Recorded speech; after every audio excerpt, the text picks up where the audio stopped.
de se projeter sur d'éventuels pics. À Pékin, au moins 4 personnes ont été mises en quarantaine après avoir été en contact avec le malade du Covid-19. Le patient qui s'était échappé d'un centre de santé est lui hospitalisé à Diamniadio. Touba refuse de baisser la garde malgré le recul de la pandémie. Aucun nouveau cas n'est noté depuis 7 jours, mais le cas des taxis à l'eau Dakar inquiète particulièrement les autorités sanitaires. Le complaint à suivre dans ce 20h qui démarre tout de suite.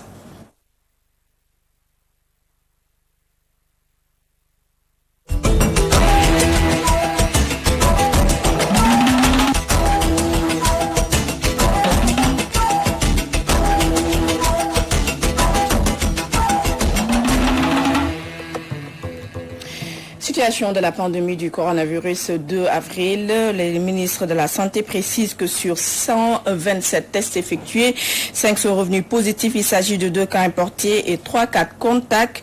À ce jour, le Sénégal compte 180 cas confirmés, dont 55 guéris. Un décès et 138 encore sous traitement. Abdoulaye Diouf Sarr, ministre de la Santé, que je vous propose de suivre. 2 avril 2020. Le ministère de la Santé et de l'Action sociale a reçu des examens virologiques suivants. 5 sont revenus positifs. Il s'agit de 2 cas importés et de 3 cas contacts suivis par nos services. Par ailleurs, j'informe que 10 patients hospitalisés sont guéris aujourd'hui et sortiront dans les heures qui suivent. À ce jour, 195 cas ont été déclarés positifs.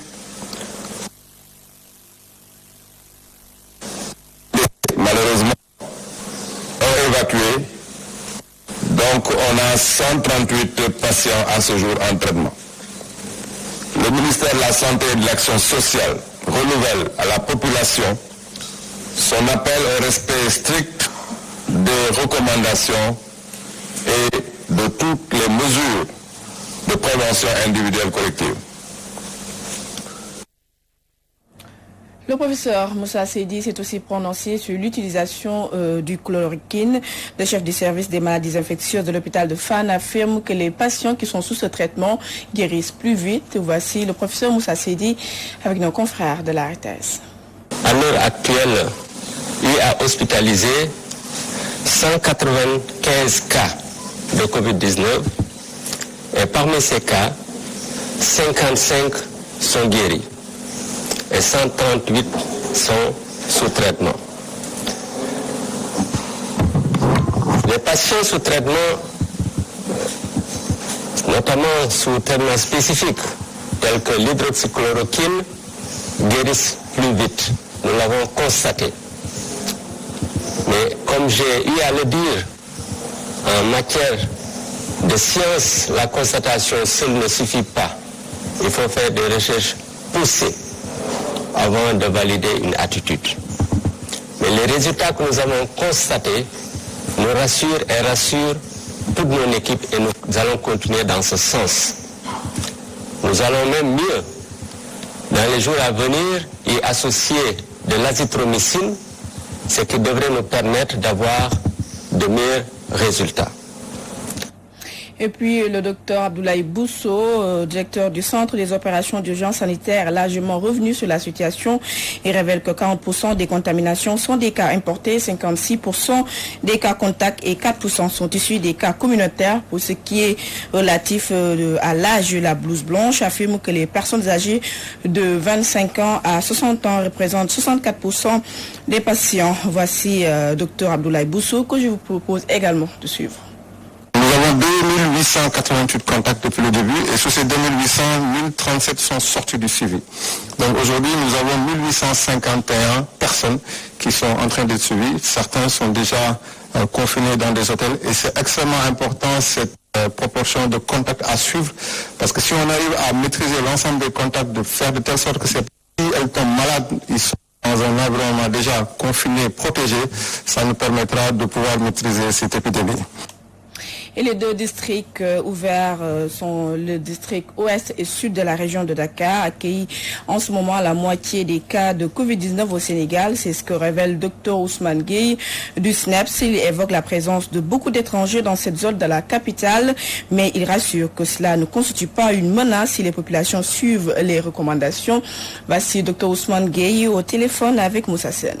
C'est vrai que c'est un constat effectivement que la région médicale de Dakar au niveau des deux districts, que ce soit ouest et sud, polarise le maximum de cas positifs dans le cadre de cette maladie appelée Covid-19. Mais ceci peut être expliqué par le fait que effectivement l'essentiel de ces cas sont des cas importés. Et quand on parle de cas importés, ça veut dire des cas venant de l'extérieur. Et si on ne peut pas entrer dans les détails, on peut dire effectivement que c'est un quartier qui est habité le plus souvent par des étrangers, fréquentés par des touristes. Et donc, ceci peut effectivement élucider le fait que... Mais cela, il faut mettre entre guillemets le cas du district ouest peut-être, qui, si on parle de la Médina plus précisément, il faut dire que c'est juste une famille qui, venant de l'extérieur, surtout les chefs de famille, qui était le cas qui a amené tous ces contacts à ce niveau. Ça ne peut pas être une menace, du fait qu'aujourd'hui, les gens sont en train de réorienter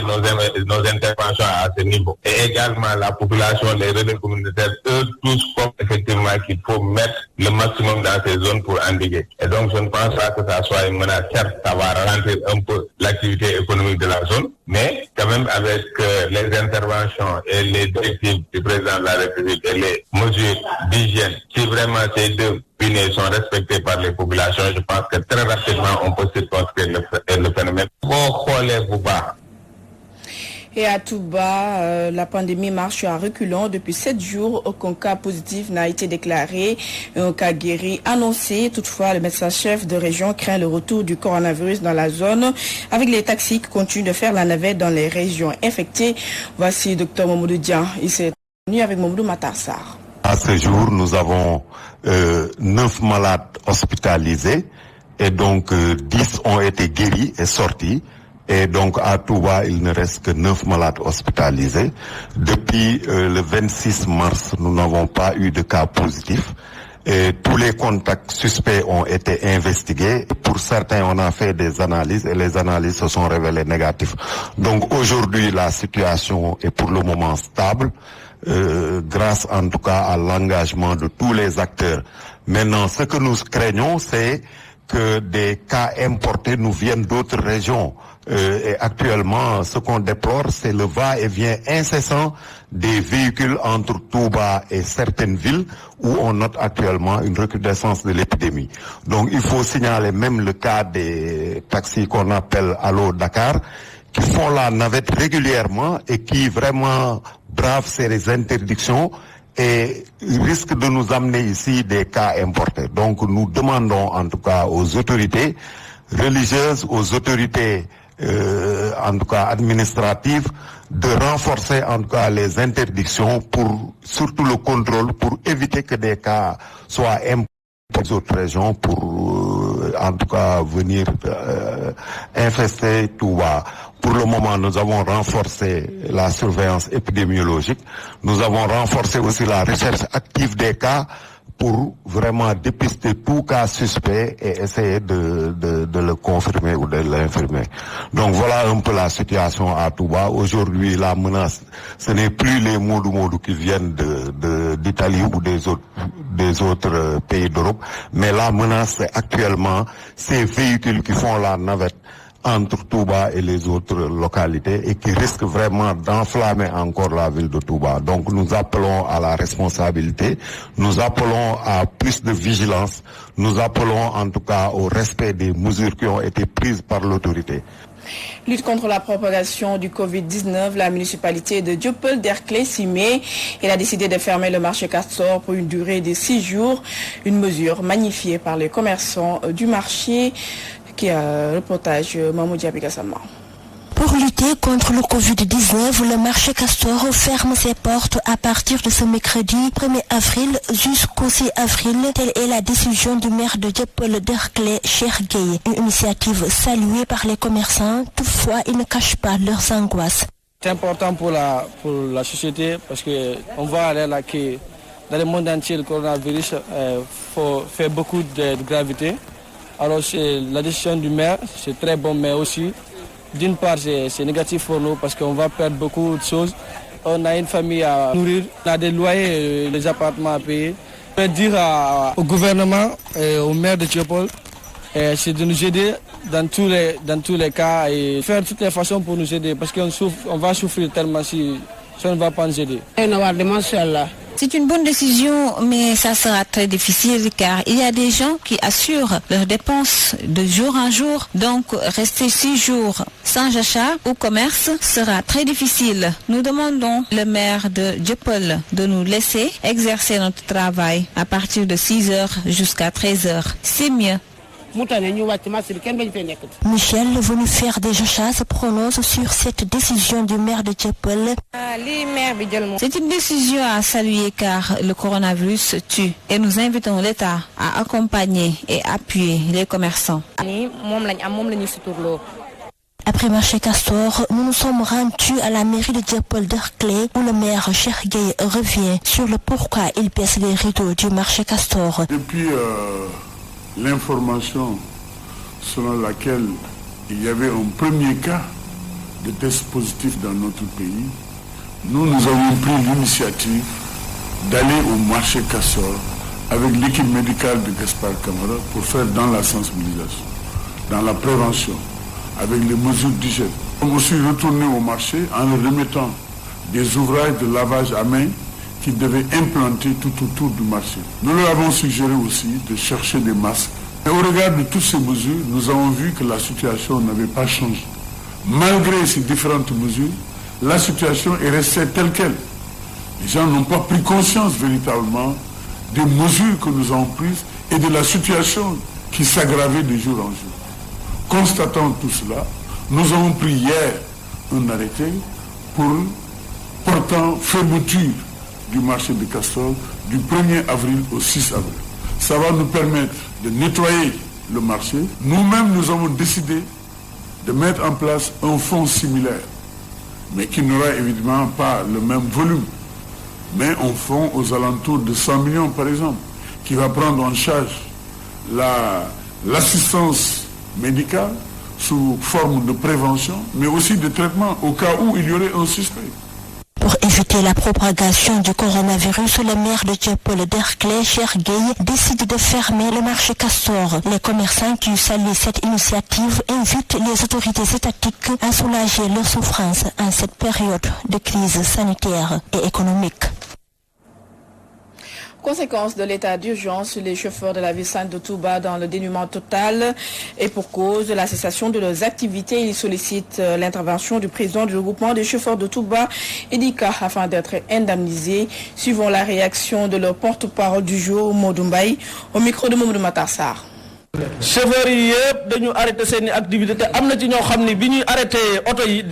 Depuis plus d'une semaine, les chauffeurs de Touba ne travaillent plus à cause de l'état d'urgence et le couvre-feu.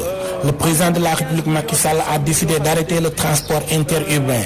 Aujourd'hui, les chauffeurs sont en chômage. C'est pourquoi nous demandons à notre président Idika, le président du regroupement des chauffeurs de Touba, de nous venir en aide avec l'argent disponible dans nos et qui tourne autour de 15 millions de francs CFA. Les chauffeurs n'arrivent plus à assurer la dépense quotidienne. Nous vivons un véritable calvaire. Nous lui demandons de sortir cet argent et le distribuer aux chauffeurs de Touba. Il y a des transporteurs qui sont prêts à soutenir ces chauffeurs. Ils n'attendent que la réaction du président du regroupement des chauffeurs Idika. On ne peut pas laisser l'argent à la banque au moment où les chauffeurs n'arrivent plus à joindre les deux bouts. Le président du regroupement des chauffeurs de Touba doit réagir et mettre fin à la souffrance des conducteurs.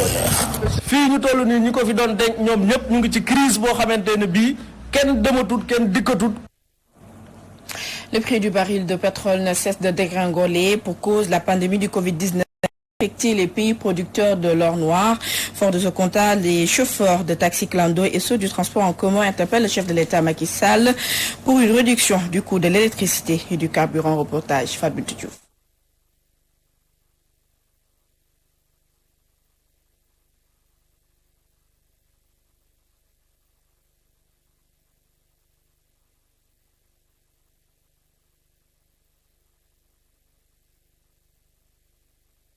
Le prix du baril de pétrole a connu une baisse record de 67% ces dernières heures. Les chauffeurs de taxi, clando, bus et car rapide applaudissent et attendent une réduction des tarifs de l'essence et du gasoil.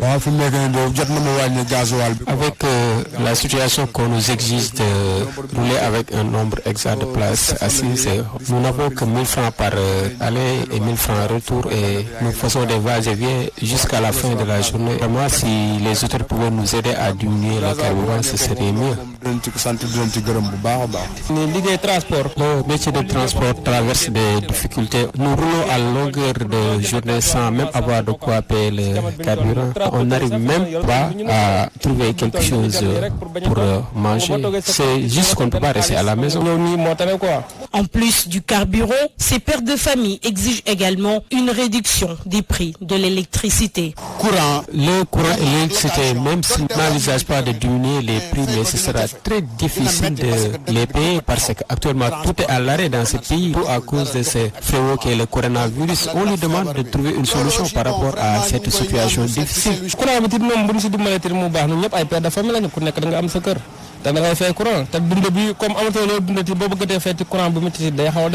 Depuis un mois, le coût du baril du pétrole ne cesse de dégringoler, ce qui pourrait entraîner une réduction des prix du carburant et de l'électricité. C'est en tout cas ce qu'espèrent les professionnels du transport, surtout en ces temps de pandémie du coronavirus. Gratuité des factures d'électricité annoncées par le président de la République Macky Sall. Dakar, Rufisque, Pikine et Thiès exclus de la liste des bénéficiaires. Une décision déplorée par certains citoyens qui parlent de traitement discriminatoire au moment où d'autres estiment que l'heure n'est pas aux controverses. Rohanong, reportage. Pour soutenir les populations en cette période de pandémie du Covid-19, le chef de l'État Macky Sall propose la gratuité des factures d'électricité à l'exception des villes de Dakar, de Pikine, de Rufisque et de Thiès. Une décision mal appréciée par certains citoyens qui parlent de discrimination. Au niveau de Dakar, tout le monde n'est pas au même pied d'égalité. Bon, j'aimerais que le président de la République pense un peu aux gens démunis. À Dakar, il y en a. Même s'ils pensent que tout le monde travaille, tout le monde a de quoi payer l'eau et l'électricité. Non, il y a des quartiers où les gens ont vraiment besoin que le président leur vienne en aide pour qu'ils puissent au moins réduire les factures d'eau et d'électricité. Parce que Dakar, nous avons kenn ku ci nekk sa dépense jour le jour nga koy lijjanti. Ñoo gën a sonn avec ceux qui paient avec les factures oyofal. Comment ils vont faire avec? Parce que là, tu paies avec les moyens de bord que tu as. As Diop se réjouit de la proposition. Bon, avec le président, c'est lui qui a pris ces décisions pour le paiement de l'électricité, avec l'eau. Bon, on va laisser faire, c'est lui le président, peut-être bon. En attendant, voir comment il va réagir après. Amadou Bari, quant à lui, pense aux familles des Modou qui, dit-il, peine à joindre les deux bouts. Le fait de ne pas y ajouter, de ne pas y associer les populations de Dakar, je ne suis pas d'accord, à mon noble avis.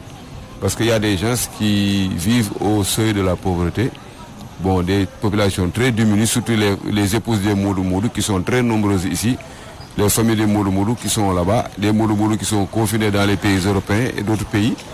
Et ils ne parviennent pas à réunir les deux bouts parce qu'ils ne reçoivent plus d'argent de leurs époux qui sont là-bas en France, Espagne, Italie, etc. Et ça, c'est un grand problème. Même s'il est bon de prendre des décisions allant dans le sens d'assister les populations pendant ces moments difficiles où la pandémie du Covid-19 a freiné toutes les activités, il faut bien réfléchir avant d'adopter une quelconque démarche pour ne laisser personne en rade. 1 milliard de francs CFA, c'est la somme dégagée par l'homme d'affaires Taïwo Sarr pour contribuer à la lutte contre le Covid-19, suffisant pour soulever la polémique dans certains milieux où on rappelle que l'homme avait été cité dans l'affaire des 94 milliards. Mais pour Omar Faye de l'ERA Askanui, ce geste honore le secteur privé national. Omar Faye s'est confié à Nazim Sagna. Taïwo Sarr a sauvé l'honneur du secteur privé national en faisant un geste hautement patriotique d'1 milliard de francs mis à la disposition de l'État du Sénégal pour faire face à cette pandémie qui traumatise non seulement le Sénégal mais le monde entier. Et ce don a été fait d'une manière volontaire. Et c'est ça qui est important. L'ensemble du peuple sénégalais salue cette initiative. Maintenant, cela nous légitime et nous réconforte dans notre position en demandant à chaque fois à l'État du Sénégal de renforcer et de soutenir son secteur privé national. Il y a combien de sociétés qui sont là, des sociétés étrangères qui gagnent énormément de marchés, mais aucune de ces sociétés n'a encore remettre un montant pareil. Et les Sénégalais doivent le savoir. Nous demandons maintenant aux autres acteurs de faire ce que Tahirou Sarr a fait. C'est ce qu'on attend d'eux, au lieu de s'enterrer ou de s'enfermer dans leur maison. C'est un geste hautement patriotique que nous saluons et que l'argent soit utilisé à bon escient. Et puis le conseil départemental de Foundiougne s'investit dans le combat contre le coronavirus. Une enveloppe de 5 millions de francs CFA a été ainsi dégagée pour appuyer les populations et les structures de santé, suivant la réaction de Bint Diouf. Au micro de Moussa Sène. Donc le conseil départemental a eu à dégager 5 525 000 pour l'achat de produits sanitaires, à savoir des masques, des flacons de solutions hydroalcooliques, des boîtes de gants, des thermoflash, de l'eau de javel, du savon liquide. Ensuite, il y a eu l'achat de produits d'hygiène, de désinfectants et quand même un appui au comité départemental pour la lutte contre le coronavirus ainsi que l'achat de denrées alimentaires pour certains daras. Le tout nous fait donc un total de 5 525 000 de la part du conseil départemental de Foundiougne avec l'appui de son président, M. Moustapha Mbaye. À Kédougou, le gouverneur est descendu nuitamment dans la rue pour faire le constat sur le respect du couvre-feu. Il a également salué les stratégies mises en place par les forces de l'ordre. Solibra Madabo pour plus de précisions. Bien qu'il soit informé du respect du couvre-feu à travers la région Sahel-Dao, gouverneur de région, en compagnie des commandants d'unité, a parcouru des kilomètres et des kilomètres dans la région pour constater des vigies, le déroulement des opérations sur le terrain. Le constat est unique, ils sont partout, ces hommes en uniforme. Le capitaine Abla Diouf de la compagnie de gendarmerie. Mais tant qu'ils ne voient pas les hommes en uniforme, alors donc ils ne vont pas respecter le couvre-feu.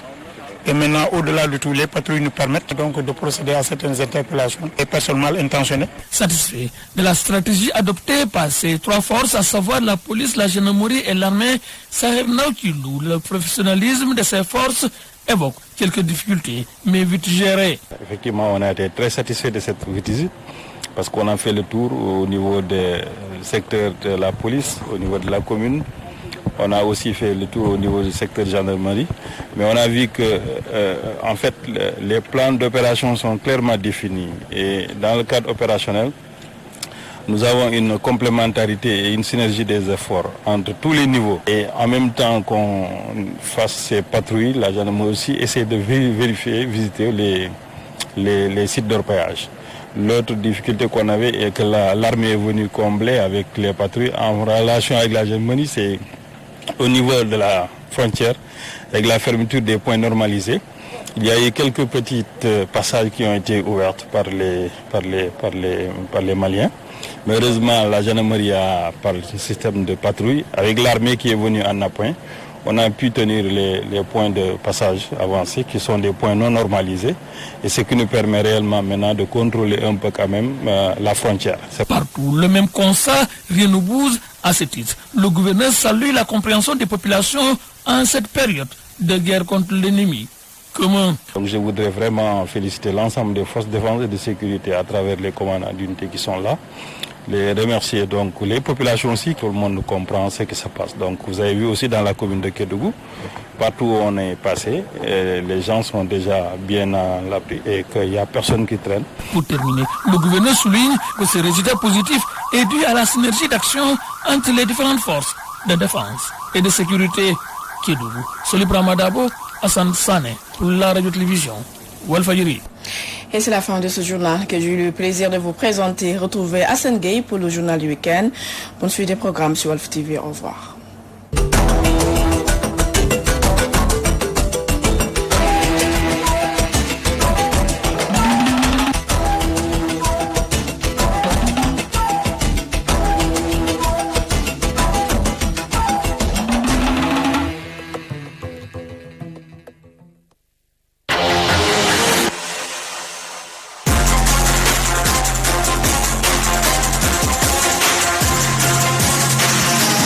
Walfadjri.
Africa.